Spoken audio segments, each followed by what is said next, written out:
आसान है। Please sir.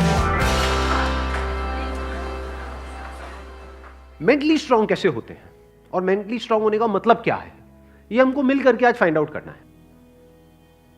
पहले ये देखना है कि फिजिकली स्ट्रांग होने का मतलब क्या। सर फिजिकली स्ट्रांग को कह सकते हैं कि जिसके पास स्ट्रेंथ, स्टेमिना और एंड्योरेंस तीनों हो तो उसे फिजिकली फिट कह। Excellent point, let's give big hand for him.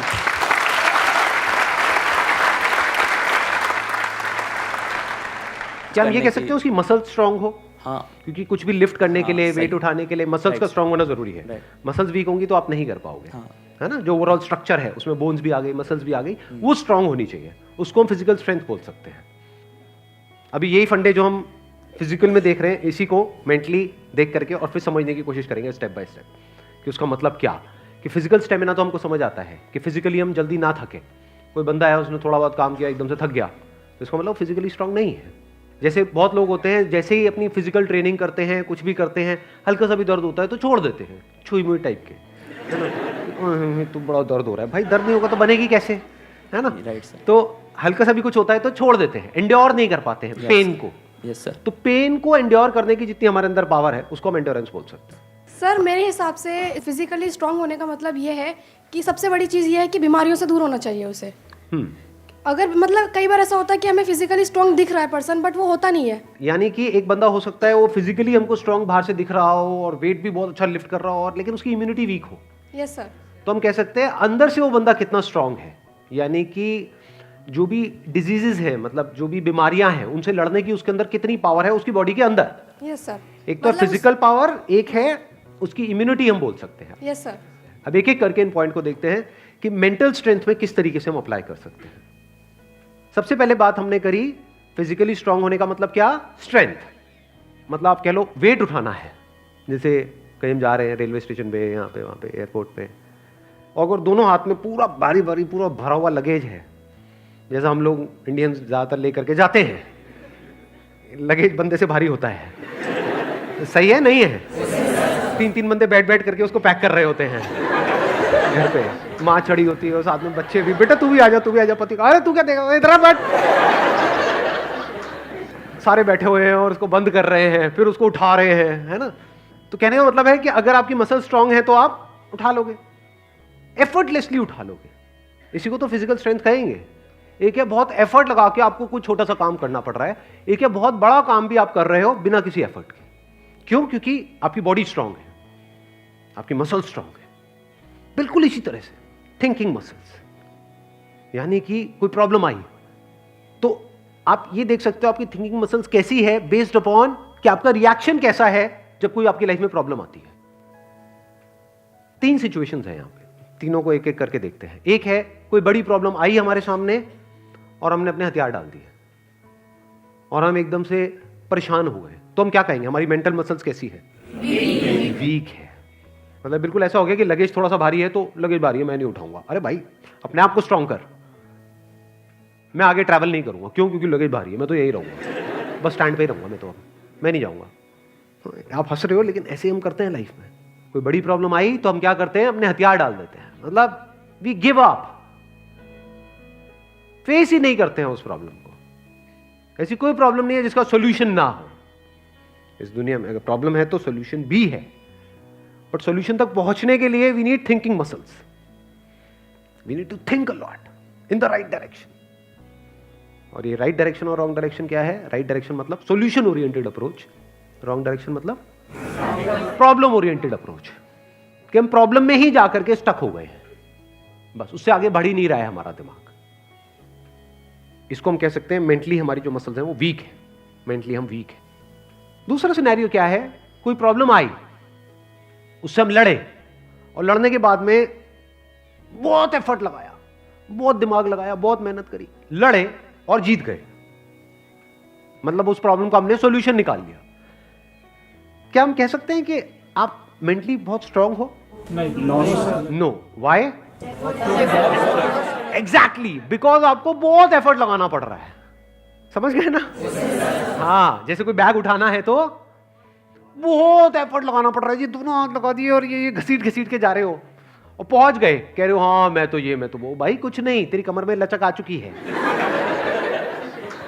The second scenario is better than the first scenario but not as good as the third scenario. Third scenario क्या है? बड़ी से बड़ी भी कोई प्रॉब्लम आई हमारी लाइफ में, हम पहले ही उसके लिए तैयार थे और ऐसे सॉल्यूशन निकल के आ गया। मतलब वो प्रॉब्लम जो दुनिया के लिए बहुत बड़ी है, जिसको देख करके लोग डरने लग जाते हैं, वो प्रॉब्लम आपके सामने आई, ऐसे सॉल्यूशन निकल गया, एफर्टलेसली काम हो गया। यानी एक बैग आपके पास में है 50 किलो का, ऐसे उठा लिया हल्के में। मतलब लोगों को देखने में लग रहा है कि अरे बैग तो बहुत हल्का है।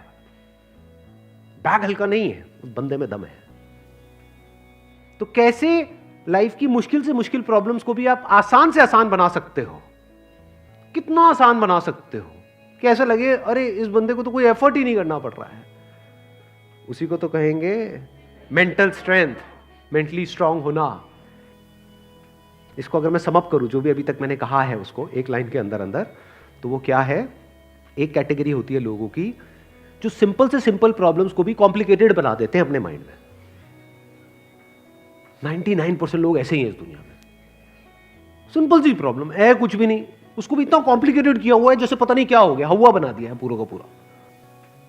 और दूसरी कैटेगरी होती है लोगों की, ऐसे बहुत कम लोग होते हैं, वही होते हैं जिन्होंने एक्चुअल में काम किया होता है अपनी मेंटल मसल्स के ऊपर। वो कौन होते हैं? जो कॉम्प्लिकेटेड से कॉम्प्लिकेटेड प्रॉब्लम्स होती हैं उनके सामने, जिसको देख करके ही बंदा कहे अरे यार ये तो बहुत कॉम्प्लिकेटेड है, उसको भी सिंपल बना देते हैं। जैसे फॉर एग्जांपल आपकी कोई रिलेशनशिप है किसी के साथ में और वहां पे बहुत क्लैशेस चल रहे हैं, बहुत मेजर कुछ इश्यूज हो रहे हैं। एक तो ये आपस में हम लड़ते मरते रहे कुत्ते बिल्ली की तरह, जैसे ज्यादातर घरों में होता है। उसका कोई सोल्यूशन निकल पाएगा कभी भी? नहीं। तो हमें क्या करना होगा? समझना होगा इस रिलेशनशिप में प्रॉब्लम है क्या। अज्यूम नहीं करना है पहले से कि प्रॉब्लम उसमें है या प्रॉब्लम मुझ में ही है। ये भी एक विक्टिम मेंटालिटी होती है, मेरे में ही कमी है, वो तो सब सही है बस मेरे में ही कमी है जी। ये भी बड़ी गंदी मेंटालिटी होती है, विक्टिम मेंटालिटी। या फिर तुझ में प्रॉब्लम है, मैं सही हूं तू गलत है। तो पर्सन को ना देखा जाए कि वो या वो, प्रॉब्लम को समझा जाए। प्रॉब्लम एग्जैक्टली क्या हो रही है रिलेशनशिप, वो जो क्लैश हो रही है उसकी जड़ क्या है, उसका कॉज क्या है। अगर वो हमको समझ आ जाता है बारीकी से, तो क्या वो प्रॉब्लम जड़ से ठीक नहीं हो जाती? और अगर हम उसको ना समझे और ऊपर ऊपर से ठीक करने की कोशिश करें, क्या वो कभी भी ठीक हो सकती है? कोई भी मिल करके क्या उसको ठीक करवा सकता है उस प्रॉब्लम को? जैसे दो लोगों के बीच में प्रॉब्लम हो रही है, कोई तीसरा आ जाए उनके बीच में मीडिएटर बन करके, मैं सॉल्व करवा दूंगा तुम्हारी प्रॉब्लम, तो कुछ देर के लिए तो समझौता करा सकता है, लेकिन अगर परमानेंट उसका सोल्यूशन चाहिए तो वो कैसे होगा? या तो दोनों को या दोनों में से किसी एक को बारीकी से समझना होगा नेचर ऑफ प्रॉब्लम क्या है। And that could be very simple.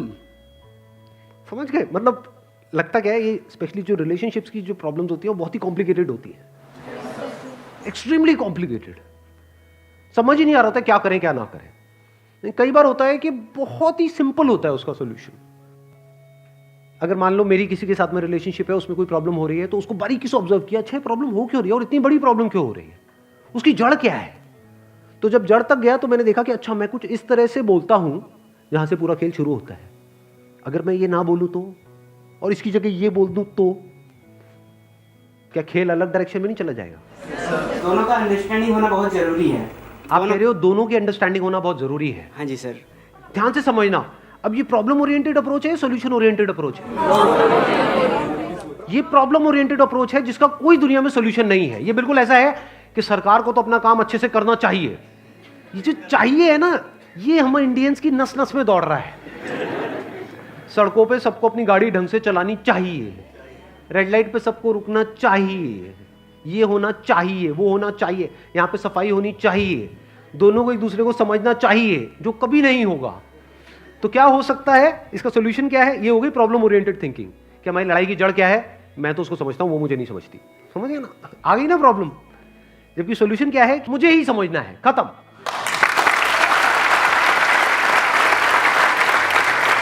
Thank you so much for coming.